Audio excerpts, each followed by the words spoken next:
Hi everyone, this is Neetu. आज हम HCF and LCM के बहुत सारे डिफरेंट टाइप के क्वेश्चंस सीखेंगे। तो आइए शुरू करते हैं। तो ये सब कुछ क्वेश्चंस थे। तो सबसे पहले हम सॉल्व करेंगे प्रीवियस वीडियो का क्वेश्चन जो आपको कमेंट करने के लिए दिया गया था।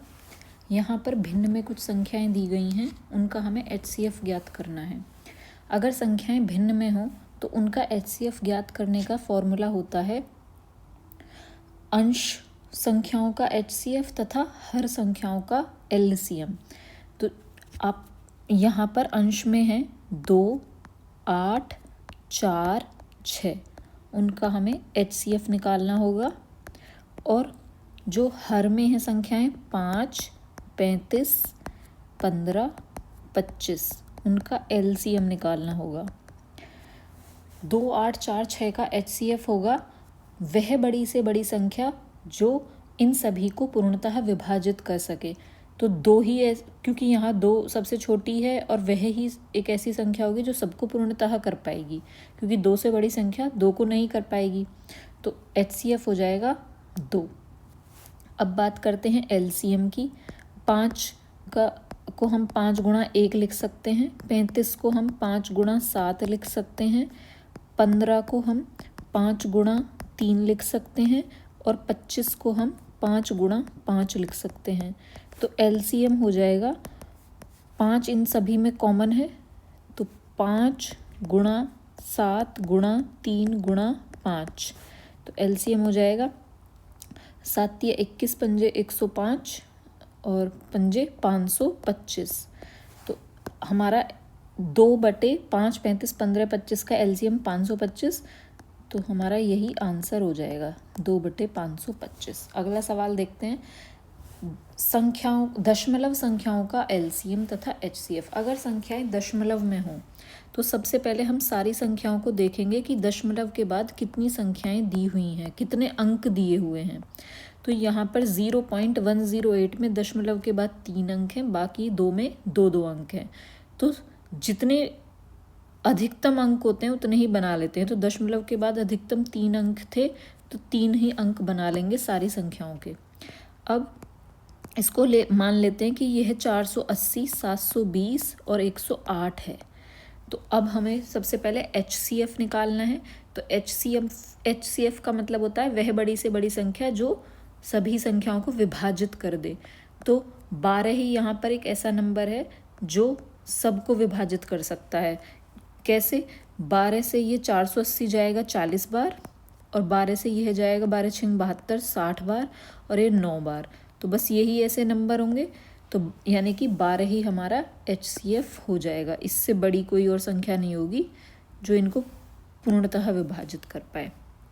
तो 12 इनका HCF हो गया, 480, 720 और 108 का। अब LCM देख लेते हैं। 480, 720 और 108 का LCM होगा। 12 से ही ले लेते हैं इनको पहले। तो 12 चौक 48, 40 बार, फिर 12 6 72 तो 60 बार, और 12 निम 108। अब इसको हम करेंगे 20 से, तो ये चला जाएगा 20 से 2 बार, और 60 जाएगा 3 बार, और 9 ऐसा का ऐसे ही रहेगा। अब 3 से चला जाएंगी 2 संख्याएं, 2, 3 से ये 1 बार 3, और 9 जाएगा 3 बार। तो इनका LCM हो जाएगा 12 गुणा 20 गुणा 3 गुणा 2 गुणा 3। तो इन सब की जब हम गुणा करेंगे तो 3 दूनी 6, 18 दूनी 36, यानी 360। 360 की 12 में गुणा करेंगे तो 4320। अब यह हमारा 480, 720 और 108 का LCM आ गया। लेकिन हमें चाहिए दशमलव वाली संख्याओं का। तो दशमलव के बाद अधिकतम 3 संख्याएं थीं, तो यहाँ पर भी हम दशमलव के बाद जब 3 संख्याएं पीछे से गिनेंगे 0, 2, 3 और दशमलव लगा देंगे, तो यह हो जाएगा 4.320। इसी प्रकार से HCF में लिखेंगे हम 2, 1 और फिर 0 लगाएंगे, फिर दशमलव और 0। तो यह HCF हो जाएगा और 4.320 LCM हो जाएगा। और यह हमारा ऑप्शन 3 है। अगला सवाल देखते हैं। यह भी दशमलव पर ही है। तो देखिए 0.216 यहाँ पर दशमलव के बाद अधिकतम 3 संख्याएं हैं, तो 6 के बाद भी दशमलव लगा के हम शून्य लगा लेंगे 3, और 2 के बाद भी। अब इसको देखेंगे कि माना कि यह दशमलव नहीं है यहाँ पर, 216, 6000, 2000। अब इनका एलसीएम निकालेंगे क्योंकि सबसे पहले एलसीएम पूछा गया है। तो यह जाएगा 4 से 54 बार, और ये 1500 बार जाएगा 6000, और 2000 जाएगा 500 बार। अब हम लेंगे 5, तो 5 जाएगा 54, तो ऐसा का ऐसा ही रहेगा। 5 से 1500 300 बार जाएगा, और यह 500 जाएगा 100 बार। अब हम दोबारा से देखेंगे कि यह जा रहा है 2 से, तो 2 से 54 चला जाएगा 27 बार, और 2 से 300 जाएगा 150 बार, और 100 जाएगा 50 बार। अब यह 3 से चला जाएगा, तो 3 से 27 जाएगा 9 बार, और 150 जाएगा 50 बार, और 50 ऐसा ही आ जाएगा। 50 ले लेते हैं, तो यह आ जाएगा 9, 1, 1। तो एलसीएम हो जाएगा यहाँ पर, इनकी आपस में गुणा कर लेते हैं। 4 की 5 में की तो 20, 20 की 2 में की तो 40, 40 की 3 में की 120, और 120 की 50 में करेंगे तो हम 12 पंजे 60, और 2 शून्य होने की वजह से ये हो जाएगा 6000, और गुणा 9, तो यह आ जाएगा 54,000। अब हम देखते हैं दशमलव वाली संख्याओं का क्या एलसीएम होगा। क्योंकि दशमलव के बाद 3 0 हैं, तो पीछे से यहाँ पर भी हम 3 0 काउंट कर लेंगे। तो 1 2 3 और दशमलव 54, तो 54 इसका एलसीएम हो जाएगा। और यह सिर्फ ऑप्शन 1 में है, तो यही इसका आंसर हो जाएगा। एचसीएफ निकालने की कोई ज़रूरत ही नहीं है। अगला सवाल देखते हैं। जब हमारी संख्याएं घात में दी हुई हों तब हम एचसीएफ और एलसीएम कैसे निकालेंगे। यहाँ पर जब हम एचसीएफ की बात करते हैं तो जो सबसे छोटी संख्या दी हुई होती है वही एचसीएफ हो जाता है, क्योंकि वह ही एक ऐसी संख्या होगी बड़ी से बड़ी जिससे सारी संख्याएं विभाजित हो पाएंगी। और एलसीएम की बात करते हैं तो जो सबसे बड़ी संख्या होती है वह एलसीएम हो जाती है, क्योंकि जैसे 2 की घात 8 ही यहाँ पर एक ऐसी संख्या है जो सभी संख्याएं हमें दी हुई हैं वह उस संख्या को विभाजित कर पाएंगी। तो अधिकतम वाला एलसीएम होता है और कम वाला एचसीएफ होता है। अगला सवाल देखते हैं। Find HCF and LCM of 2 की घात 3 गुणा 3 की घात 2, 2 की घात 2 गुणा 3 की घात 3। तो एचसीएफ हमने जैसे कहा कि जो संख्याएं दी होती हैं, जैसे यहाँ पर 2 की घात 3 गुणा 3 की घात 2 और 2 की घात 2 गुणा 3 की घात 3 है। तो 2 में सबसे छोटी संख्या क्या है, 2 की घात 2, तो 2 की घात 2 लिख लेंगे, और 3 में 3 की घात 2, तो यही एचसीएफ हो जाएगा। यानी 2 की घात 2 4 गुणा 3 की घात 2 9, 36। और अगर एलसीएम की बात करें हम, तो एलसीएम होगा जो बड़ी संख्याएं हैं, तो 2 की घात 3 और 2 की घात 2 में 2 की घात 3 बड़ा है, और 3 की घात 2 और 3 की घात 3 में 3 की घात 3 बड़ा है। तो ये 2 की घात 3 8 और 3 की घात 3 27 हो जाएगा। तो 216 इसका एलसीएम हो जाएगा। अगला सवाल देखते हैं। यदि संख्याओं का एचसीएफ तथा एलसीएम हमें दिया गया है, उनमें से एक संख्या दी गई है, दूसरी संख्या ज्ञात करनी है, तो एचसीएफ और एलसीएम का गुणनफल बराबर होता है पहली संख्या के गुणनफल दूसरी संख्या।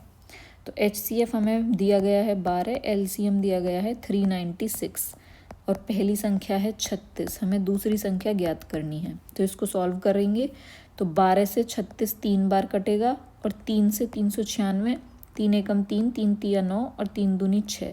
तो दूसरी संख्या हमारी आ गई 132, ये वाला ऑप्शन। अगला सवाल देखते हैं। 5 अंकों की वह छोटी से छोटी संख्या ज्ञात करो जो 16, 24, 36 व 54 से पूर्णतः विभाजित हो जाए। जब हमसे छोटी से छोटी संख्या पूछी जाती है तो हम हमेशा सबसे पहले एलसीएम निकालते हैं। तो 16, 24, 36 और 54 का एलसीएम निकाल लेंगे। तो यह सबसे पहले जाएगा 2 से, तो 2 अट्ठे 16, 2 से 12 बार, और फिर 2 से 18, और 2 से 54 जाएगा 27 बार। अब ये 3 से जाएगा, 8 ऐसा का ऐसा ही रहेगा, 3 से 4 बार, और फिर 3 6 18 और 3 से 9 बार। इसको अब हम 2 से करके देखते हैं। तो 2 से 4 बार और फिर 2 से 2 बार और फिर 2 से 3 बार और 9 ऐसा का ऐसा ही रहेगा। अगर अब हम ध्यान से देखें तो ये दोबारा जा रहा है 3 से, तो 4 2 1 3 और फिर दोबारा हम 2 से ले लेते हैं, तो 2 1 1 3। तो अब ये 2 1 1 1 3 और फिर 3 से जाएगा 1 1 1 1। तो इसका एलसीएम होगा, इन सब की हम सबसे पहले गुणा कर लेंगे। तो 2 तिया 6 दूनी 12 तिया 36 दूनी 72 दूनी 144 और 144 की गुणा 3 में करेंगे तो ये हो जाएगा 4 तिया 12 एक हासिल पर, 4 तिया 12 और 1 13 एक हासिल पर और 432। अब हमसे आगे कंडीशन कही है 5 अंकों की वह छोटी से छोटी। तो 5 अंकों की संख्या छोटी से छोटी होती है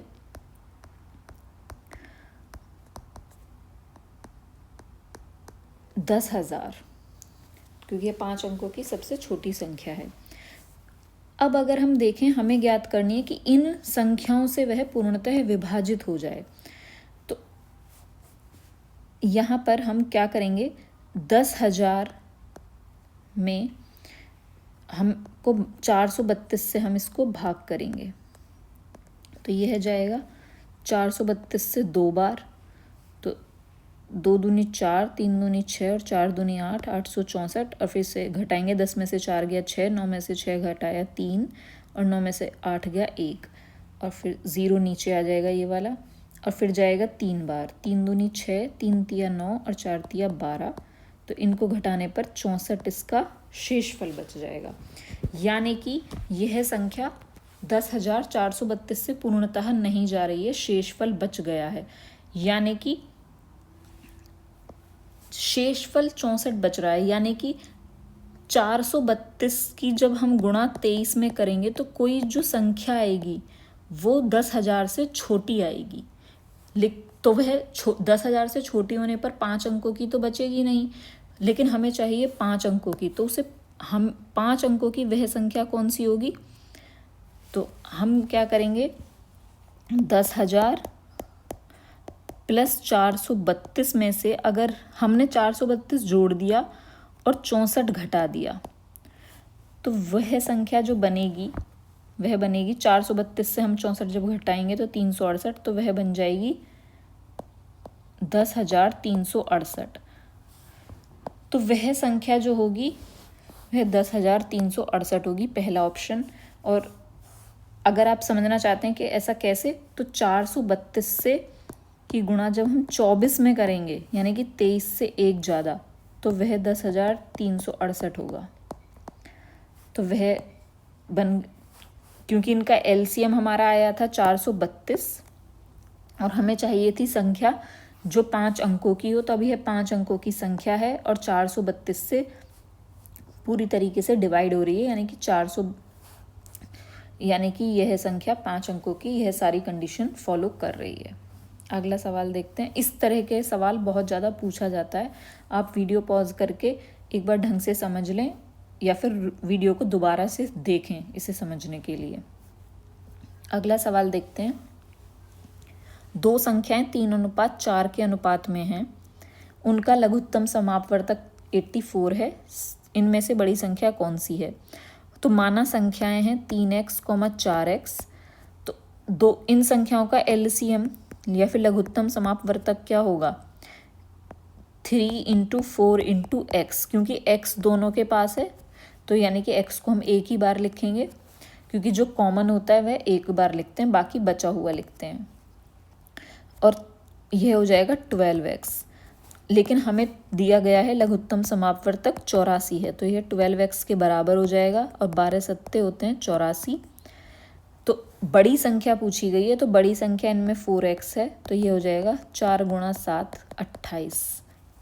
यह वाला ऑप्शन इनका आंसर होगा। अगला सवाल देखते हैं। वह छोटी से छोटी संख्या कौन सी है जो पूर्ण वर्ग हो। तो इन्होंने फिर से छोटी पूछी है, तो सबसे पहले हम इन दी हुई संख्याओं का एलसीएम निकालेंगे। तो सबसे पहले 2 से जाएगा, 2 पंजे 10, 2 छिक्का 12 और 15 तो जाएगा नहीं, और 9। फिर से 2 से कर लेते हैं, 5 ऐसा ही रहेगा, 2 से 6 जाएगा 3 बार, और 15 ऐसा ही रहेगा, और 9 भी ऐसा ही रहेगा। इस बार ये 3 से जाएगा, तो 5 तो ऐसा का ऐसा ही रहेगा, 3 से 1 बार, और 15 5 बार जाएगा, और 3 से 9 जाएगा 3 बार। अब ये जाएगा 5 से, तो 1 1 1 और 3, तो 3 से 1 बार और जाएगा, तो ये आ जाएगा 1 1 1। तो इनका एलसीएम हो जाएगा 2 गुणा 2 गुणा 3 गुणा 5 गुणा 3। हमसे कहा गया पूर्ण वर्ग संख्या हो, तो अगर हम देखें पूर्ण वर्ग कोई भी संख्या जब बनती है जब सभी संख्याएं एक पेयर में होती हैं। अगर ये तो हम देखें तो 2 और 2 का भी एक जोड़ा बन रहा है, और 3 भी यहाँ पर 2 बार दिया गया है, तो 3 का भी जोड़ा बन रहा है, लेकिन 5 अकेला है। अगर 5 की गुणा और इसमें हो जाए तो ये एक पूर्ण वर्ग संख्या बन जाएगी। तो हम इसमें पूर्ण वर्ग बनाने के लिए 5 की गुणा कर लेते हैं, तो अभी यह संख्या बन जाएगी। इनकी अब सभी की गुणा कर लेंगे, 2 दूनी 4, 3 12, 12 पंजे 60, और 60 की गुणा हम करेंगे 5 3 15 में, तो 60 गुणा 15 यानी 15 छिक्का 90, 900 हो जाएगा। तो इसका लास्ट वाला ऑप्शन आंसर होगा। आज के लिए बस इतना ही। आप आज के क्वेश्चंस का लेवल थोड़ा हाई था, लास्ट वाले क्वेश्चंस का मोस्टली, तो आप एक बार वीडियो को दोबारा से देखें और समझें, और कोई भी डाउट है तो आप कमेंट सेक्शन में लिख सकते हैं। Thank you for watching. हम आने वाले वीडियोज़ में प्रीवियस ईयर क्वेश्चन सॉल्व करेंगे,